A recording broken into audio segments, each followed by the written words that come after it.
আপনারা দেখছেন জবর খবর, বাংলার স্পন্দন।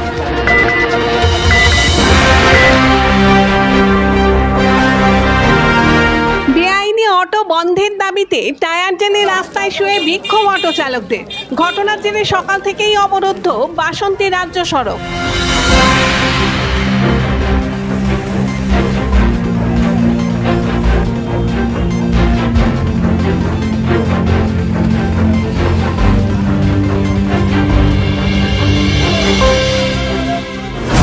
দিনের পর দিন বাসন্তীর বিভিন্ন রুটে বেআইনিভাবে অটো চলাচল শুরু করেছে।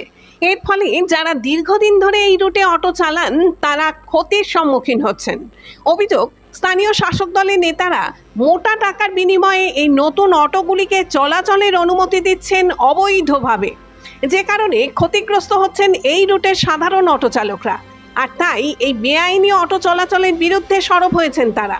শুক্রবার সকাল থেকেই বাসন্তী রাজ্য সড়কের পালবাড়ি মোড় অবরোধ করে বিক্ষোভ দেখাচ্ছেন তারা। অবিলম্বে এই বেআইনি অটো বন্ধের দাবি জানিয়েছেন বিক্ষোভকারীরা।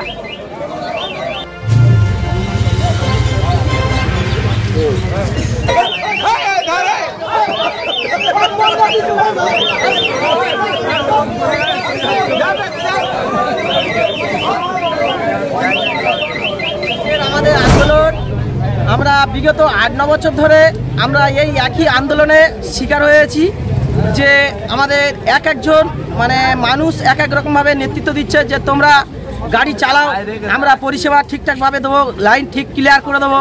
এইরকমই করে করে আজ 8-9 বছর আমরা ঝুলছি। আর বিষয়টা হলো, আমাদের এই রুটে আমরা যারা ভাড়ায় গাড়ি চালাই, আমাদের তো মালিকদের টাকা দিতে হয়, সেই তুলনায় আমরা ঠিক করে গাড়ি চালাতে পারি না। এই কলতলা হসপিটাল মোড় কিংবা কিছু কিছু আরও জায়গা আছে, সেই সমস্ত জায়গাগুলো আমাদেরকে প্যাসেঞ্জার লাভিয়ে নেওয়া হয়। এমনকি আমরা প্যাসেঞ্জার তুলতে পারি না। এমন কিছু কিছু মানুষ আছে, তারা আমাদের সামনে এসে আমাদের সেই প্যাসেঞ্জারকে লাভিয়ে নেয়। আমরা যদি বলি যে ভাই আমাদের এই রুটে আমরা কেন গাড়ি চালাতে পারবো না, আমরা কেন করতে পারবো না, তারা বলে যে তোমাদের যেখানে পারমিট আছে সেখান থেকে প্যাসেঞ্জার তুলবে, এই রুটে সেখান থেকে তোমরা তুলতে পারো না। আজকে কি করছেন আপনারা? আজকে আমরা এই আন্দোলন করছি। আমরা বিগত 8-9 বছরের আন্দোলন, আমরা কোনো জায়গায় রায় পাচ্ছি না। সমস্ত জায়গায় গিয়েছি, কোনো জায়গা থেকে আমরা সেই সুরক্ষিত পাচ্ছি না, যার কারণে আজকে আমাদের এই আন্দোলন।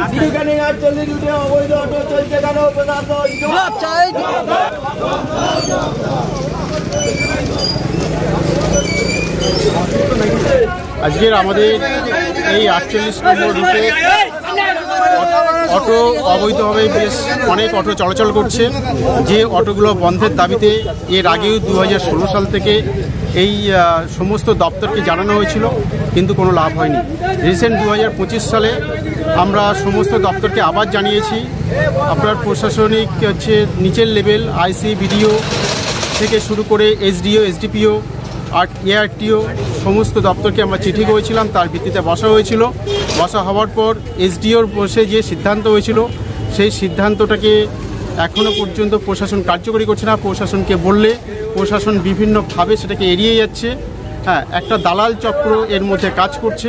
এরা বিভিন্ন রুট থেকে অটো এনে অবৈধভাবে এই রুটে অটো চালাচ্ছে। তার প্রতিবাদে যার কোনো নাম্বার নেই, যার কোনো বৈধ কাগজপত্র নেই, বিনা নাম্বার প্লেটে গাড়ি এখানে চলছে। এই বছরে কিছুদিন আগে একটা সিভিক ভলেন্টিয়ারও একটা অটো তাকে চাপা দিয়ে মেরে দিয়েছে। তারপরেও প্রশাসনের এই নিষ্ক্রিয় ভূমিকা আমরা মেনে নিতে পারছি না। আমরা চাই প্রশাসন সক্রিয়ভাবে কাজ করুক এবং প্রশাসনিক লেভেলে বসে যে সিদ্ধান্ত হয়েছে, প্রশাসন সিদ্ধান্ত করেছে, সেই সিদ্ধান্তটা বলবৎ হোক। এই জন্য আজকে আমাদের পথে নামা। চোখের যত্ন নিন, চোখ আপনার অমূল্য সম্পদ, আপনার চোখকে রাখুন নিরাপদ। চোখের যে কোনো সমস্যায় চলে আসুন, জয়নগর রক্ততলায় সুপ্রাচীন চক্ষু চিকিৎসা কেন্দ্র আইসেফে। চক্ষু চিকিৎসা মানেই আইসেফ, জয়নগর রক্ততলা মোড়।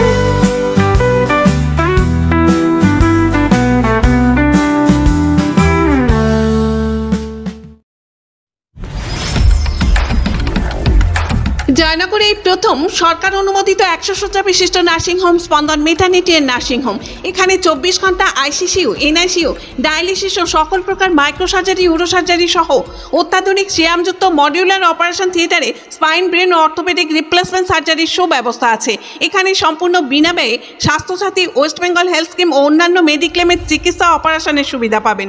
স্পন্দন maternity and nursing home, NABH accredited hospital, Thana cross road, Joynagar, Majilpur, Dakshin 24 Pargana. যোগাযোগ 0321822850 ও 9732607328 এবং 9647346036।